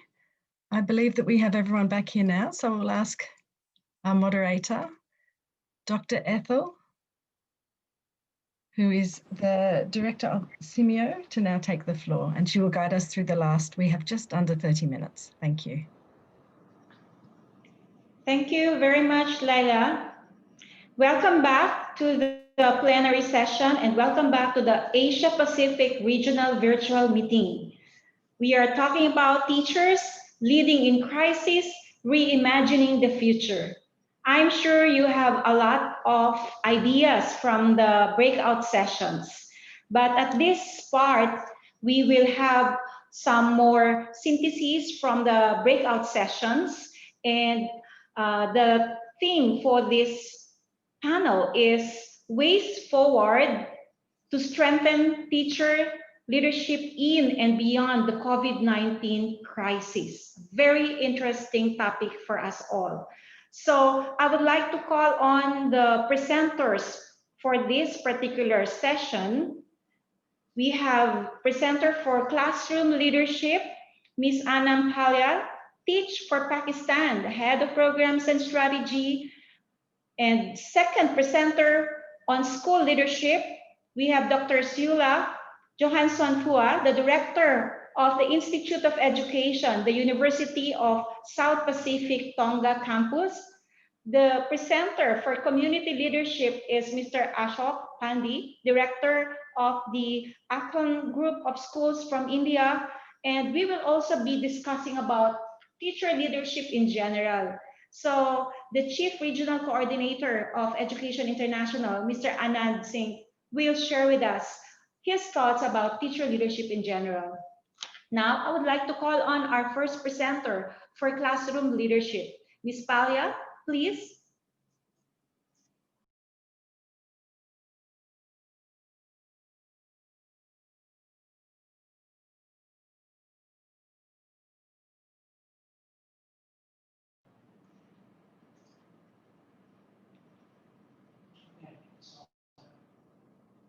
Hello. We'd like to call on our first presenter for classroom leadership. May I call again Ms. Anam Palia, Teach for Pakistan. Thank you so much. I'm sorry, my internet disconnected for a minute, so I lost everyone. So I'm going to summarize some of the key areas that we talked about in teacher leadership. We talked about some of the big things that have been happening. For example, in Bhutan, they have been broadcasting lessons. There are collaborative platforms that have been used in another country like Guru Barbaji, where teachers collaborate and they share different lessons with each other. We saw that the importance of multilingual programs, we saw importance of blended learning programs has been really important, and therefore the role of teacher training and support has been instrumental in these programs. We talked about the different what teacher training looks like, and sometimes on large scale it is Google Classroom training. In other places it's much more specific subject support training, a lot of training on how to make video lessons, etc. We also talked about the importance of mindset, and for teachers who take initiative and drive and lead the change, it is the mindset that makes the difference. And how that the one of the big mindsets is the comfort with being comfortable with the uncomfortable, and that is a change that we're seeing with our teachers in our countries, that they're becoming more and more comfortable. The resistance to technology generally overall has been going away, and because the momentum, we've already had a momentum, it's now important to continue that momentum. We also talked about some adapted curriculum and delivering blended learning approaches, etc., that have been happening in Thailand. One example that I really liked was in Bhutan, where volunteer teachers came together to collect books, and then they distributed those books in areas, in rural areas where the students didn't have access. So we see in all the countries a lot of examples where teachers have come up themselves and they have taken ownership. And that's one another thing that was very important that came up, that was having teachers' voice in decision making, and seeing what is it that the teachers want, what is it that because teachers are closest to the students and they are at most risk also in this situation. So it's important to recognize teachers' voice and involve them in decision making at all times, so that at a time where we have a crisis situation, the teachers are in a position to make those decisions. Thank you. Thank you so much. That's wonderful. Very good insights from the discussions on your classroom leadership. Now let's listen to Dr. Sula, please. Dr. Sula is a director from the Institute of Education, University of South Pacific. Thank you very much, and I'm honored to report back from the school leaders team on a very fruitful and also very productive conversation we had from us. And some of the good practices that were shared amongst the group is into coordinating communities and coordinating health workers to work together towards continuity of learning, attention to hygiene and sanitation in schools, and also providing various ways to continue learning using multiple technologies. To enable continuity of learning during these times, there were various factors that enabled this, and this included support from communities, and particularly the support from parents. It came through very strongly from all examples that we looked at. And of course, so funding support helped enable these. In sharing, we also covered some of the barriers and challenges that we meet, and this is common in our part of the world, is infrastructure, lack of useful information, and also looking at teacher competencies and upgrading to new skills that are required at this time. From our group, we talked more also about the need for further research and to further strengthen the competencies of school leaders in dealing with crisis. But I think across the examples from China, from India, Thailand, and also from the Pacific, what is clear that is in times of crisis, leadership is most needed in times of leadership. And what we're seeing is that school leaders are required to be more than leaders for schools. They are being asked to be leaders of communities, leaders for parents and teachers, and leaders to be more empathetic, to feel for their teachers, the well-being of their teachers, the well-being of their students. We're seeing a more humane approach to leadership. But overall, thinking about the future and reimagining the future of school leaders, I think there are some key things that are coming through. open-mindedness, inclusive, forthcoming, and a commitment to action. Thank you.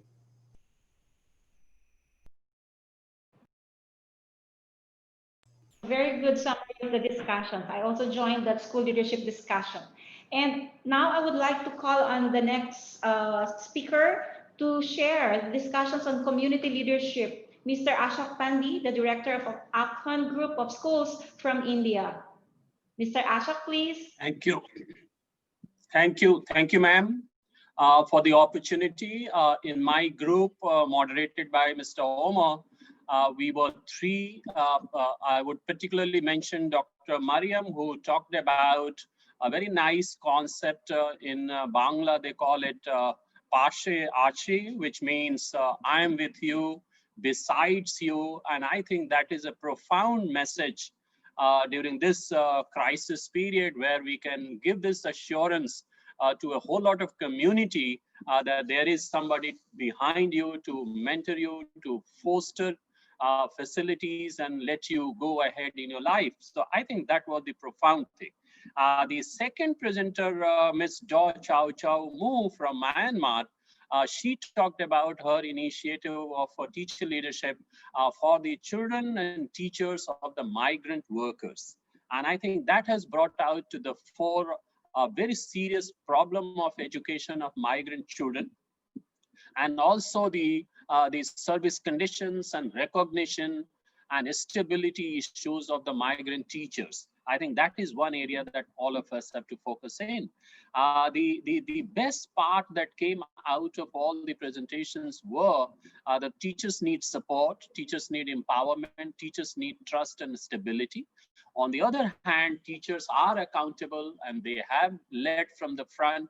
They have come out of their comfort zones. They have taken initiative, sacrifice, and that is how they have been able to lead this entire education program in such a difficult time.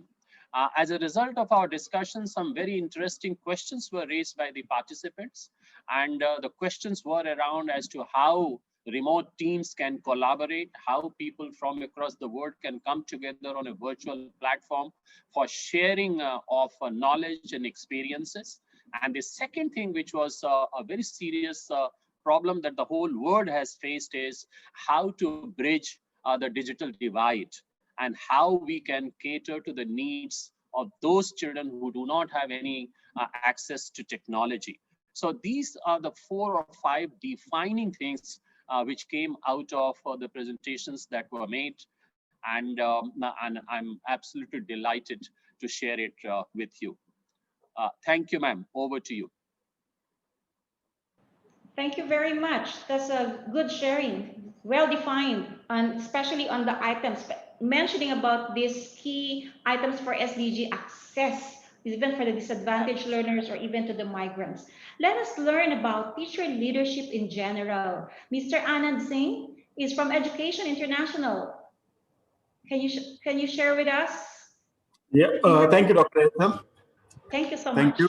And we are very glad to join our partners, UNESCO, ILO, Teachers Task Force, UNICEF, for this World Teachers Day Asia Pacific Regional Meeting. And for those who don't know Education International, we are a global union federation representing around 32 million educators across the globe through 400 national organizations. And in Asia Pacific, we represent around 10 million educators in 35 countries. So friends and colleagues, as we all know, this year's World Teachers Day is different. We at EI, we organized a 24-hour-long global virtual celebration on 5th October, comprising of live and pre-recorded events, which some of you joined. In our video stories, in our live conversations, we heard teachers sharing their experiences, struggles, and vision for the future.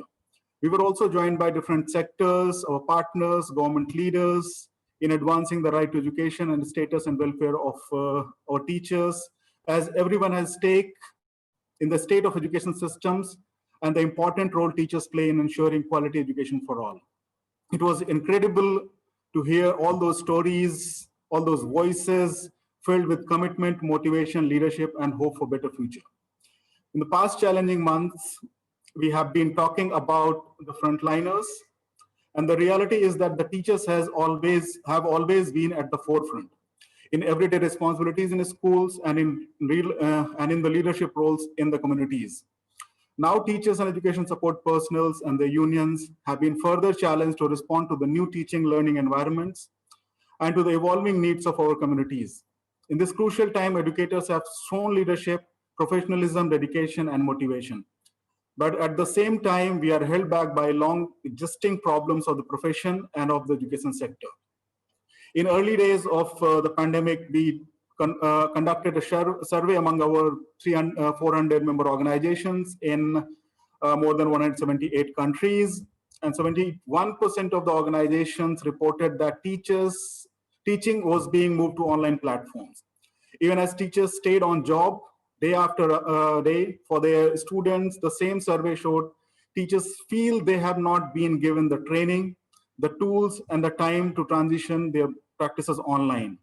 The teachers also reported extra work, lack of support, and need for capacity building in using the new technology, as well as access to technology and funding the new tools. This has also been the continuous discussion or continuous focus of a lot of presentations that happened during this meeting. But for all that, teachers and teaching profession were also now being better appreciated.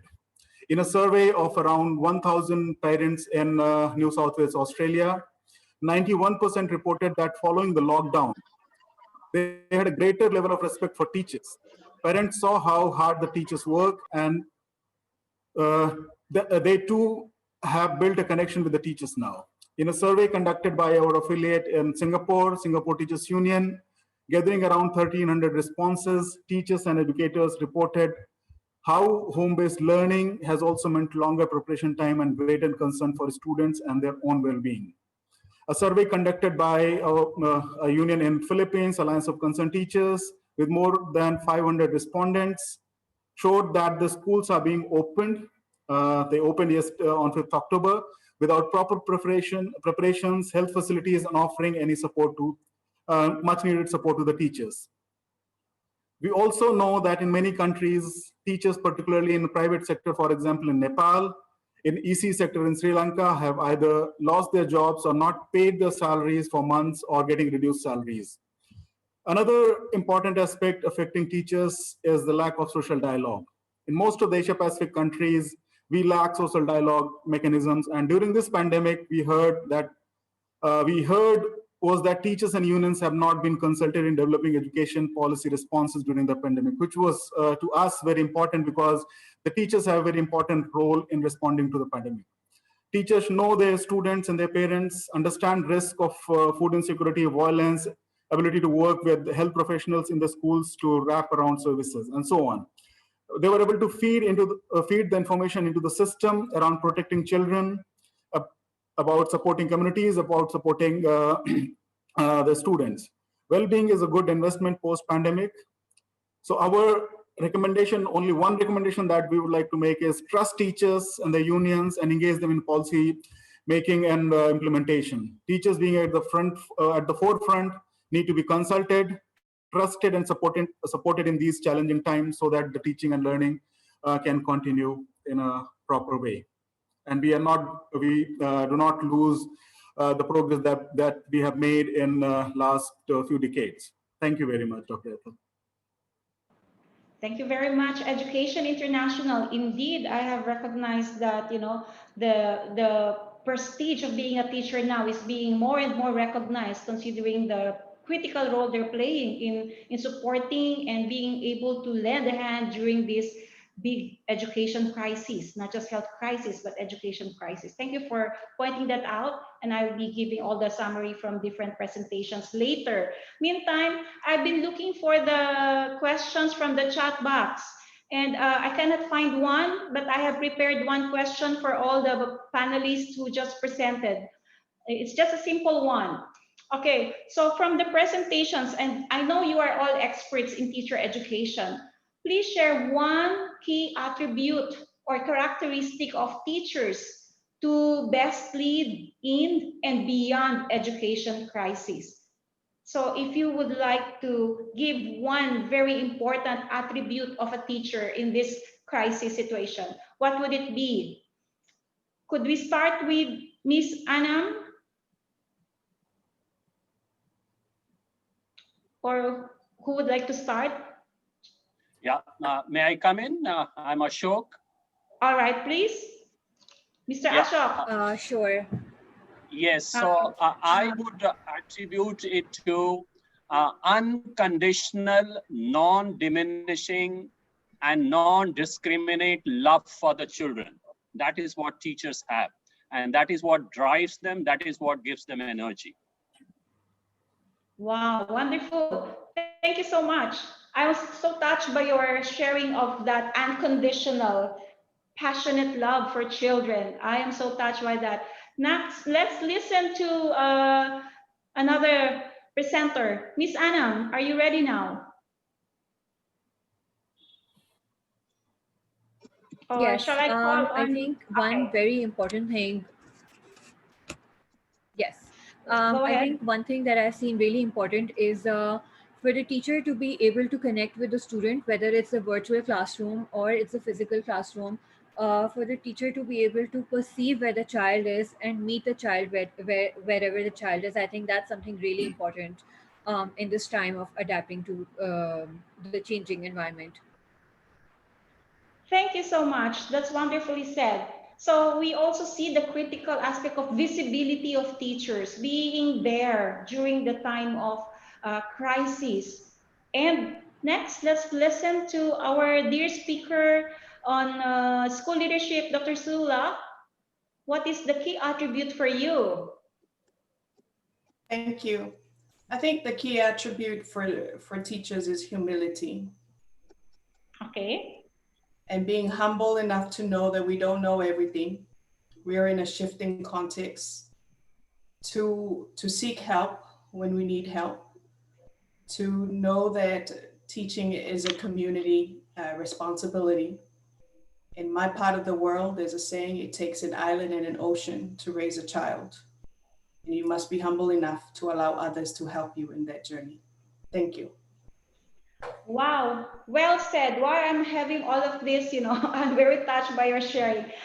Teaching is really a noble profession. And as I have also experienced during this time of pandemic as a teacher, I have to ask, I have to learn, I have to enroll in online classes because now it's a different game. You need to really, be able to teach during this pandemic using mobile learning resource, making use of all application, etc. But you have to be humble to acknowledge that you need help and support. That's a good point. Let us listen to our next speaker, Education International. Only one, but yes, meaningful one. Meaningful one. So through the pandemic, what we saw was teachers put their children and communities ahead of them. They did what they needed to do to support their students. They did what they needed to support the communities, and they did what was needed to support the rights of the society. They did what it was needed to support the democracy in the societies, which was being attacked in the name of the pandemic too. So we were at the forefront, we were at the front lines to support our students, our communities, and at the same time protecting trade and human rights and democracies across the globe. Thank you very much. Well said. Wow, you have all contributed to our new knowledge, and we will be putting this all together. So let me summarize quickly from the discussions, and this will be very short. So, let me first thank our dear panelists for your innovative sharing, innovative ideas. As we know, leadership attributes and skills required of school teachers at this time of crisis is really fundamentally different from those generally required of us in the normal school environment. We need strong teacher leadership, whether it is school leadership, whether it's classroom leadership, whether it's community leadership or leadership in general. Leadership in times of crisis is about dealing with events and acting faster. And the consequences are really immediate and present. So, we have learned from the speakers themselves on the highlights of the discussions. Let me say that, in school leadership, We look at the phase planning, and teacher is involved in this phase planning. We look at teachers who are empowered to contribute to school solutions. We look at teachers to be part of the distributed leadership now ongoing. So they're not just accepting, but they are really contributing. In terms of classroom leadership, now the challenge is actually online and flexible learning. They have to move right away to be transformed from the traditional to the flexible learning and virtual learning. We also listen about the need for blended learning competencies for teachers and capacity building for them. Community leadership is usually having a strong focus on the disadvantaged learners, migrants, those who have no access. So looking at them and contributing and bringing them back better. Teacher leadership in general is about, the new tools that the teachers should learn, the responsibility on their shoulders, and now the growing importance that teachers play and being recognized by the Asia Pacific region and the world at large. The key attributes that we learned from the discussions also in my question is about effective crisis leadership for teachers. These attributes that were mentioned are unconditional love, unconditional, extraordinary love for children to learn. The visibility of teachers during this crisis, it's really, really necessary. The third one is humility, being able to respond at the same time to learn. And the fourth one is being noble, continue to be, this is a very great profession. So moving forward, we need to incorporate these attributes to over, 60 million teachers, but we need to work on something like guidelines or framework, and we need to revisit our competency framework even in Southeast Asia to incorporate these aspects of leadership, not just classroom leadership, not just community leadership, but school leadership in general. And so I would like to thank all of you for all your very good thoughts on this, and panelists, you are great. And thank you so much. And I turn over to Laila for further stages of this meeting. Laila, please. Thank you. Thank you so much, Ethel, for that wonderful wrap up. And thank you again also to all the panelists. And now we come to the closing. And I would just like to invite our dear colleague from UNESCO Bangkok office, Mr. Libing Wang, who is going to address a few words of closing right now. And with thanks again, I will take this opportunity as well to thank all of the participants and the panelists and the organisers. And thank you to you also, the participants, for all your enthusiastic questions and messages. So I'm very happy to pass over to our colleague, Mr. Libing Wang. Thank you, Leila, colleagues. First of all, I would like to congratulate us all for such a successful and fruitful meeting. We were very fortunate to have speakers from 9 countries in the region, as well as representatives from 5 international organizations and NGOs, giving such a wonderful and insightful speech today. It's really very informative and inspiring, and I would like to take this opportunity to thank all the speakers for your valuable contribution to this multi-stakeholder dialogue. We are also very happy to see nearly 200 participants join from across the region, which is really encouraging. As you can see that this topic of teachers' leadership is very relevant, and at least we are expanding the portfolio of the teaching profession. Traditionally, teachers are only confined to their roles at the classroom level, but I think we are expanding the professional territory of the teachers from only at the classroom to the level of schools and even the communities. I think traditional way of doing our practicing at classroom is no longer valid, and we are increasingly using online learning, right? So this is actually a big challenge for all the teachers. But at school level, it's also needs leadership from the teachers. School management is not only a matter for the school head teachers. I think the involvement and the participation of all the teachers are really of critical importance. So level of communities, I would like to link this with parents, actually. Community engagement with parents and the communities are, of course, of critical importance. We have seen increasing home-based learning, and we've seen a lot of gaps in helping parents in supervising the learning of their kids at home.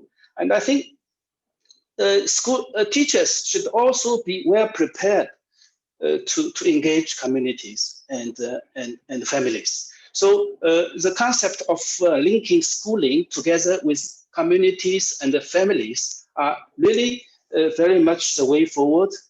I would also like to take this opportunity to really share with you some of my observations on the school teachers' leadership. First, I think school teachers' leadership has something to do at the policy level with decentralization of curriculum and management. I think we need to give teachers the operational autonomy or professional autonomy to decide, at classroom level, at the school level, and even at the community level. This is really important, I think. Without decentralization, I think teachers are not very much in a position to really practice autonomously.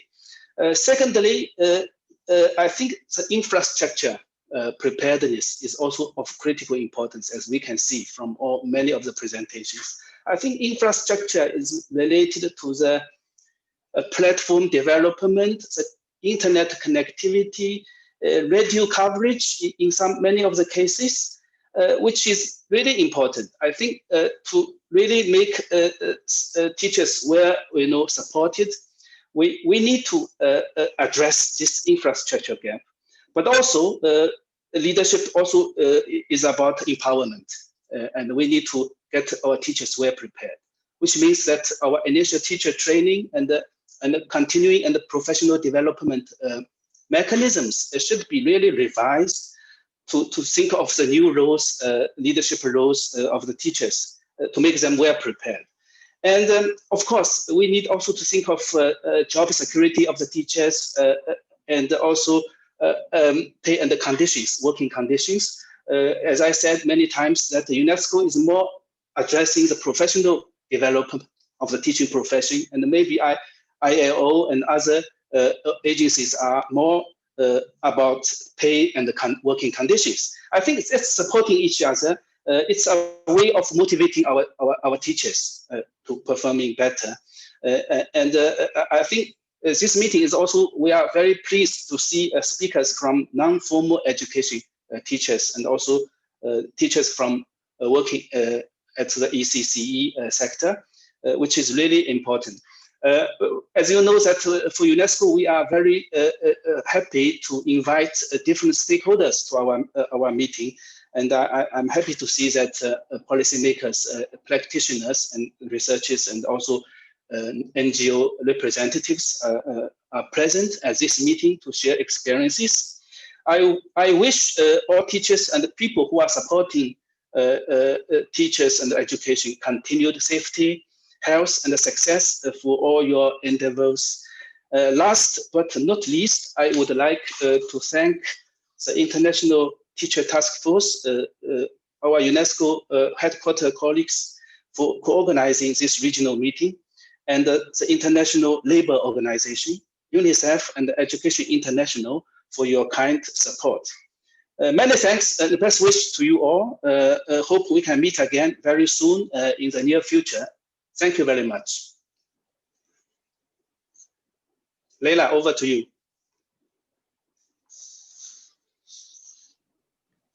Thank you, everyone. And on that note, thank you, Libing, for those kind words. And on that note, we will close the meeting. We wish you all a wonderful World Teachers Week, and we look forward to being in touch with you soon. Please feel free to have a look on our respective websites for more information and for the presentations and wrap-up meetings. Thank you so much. Goodbye, everyone.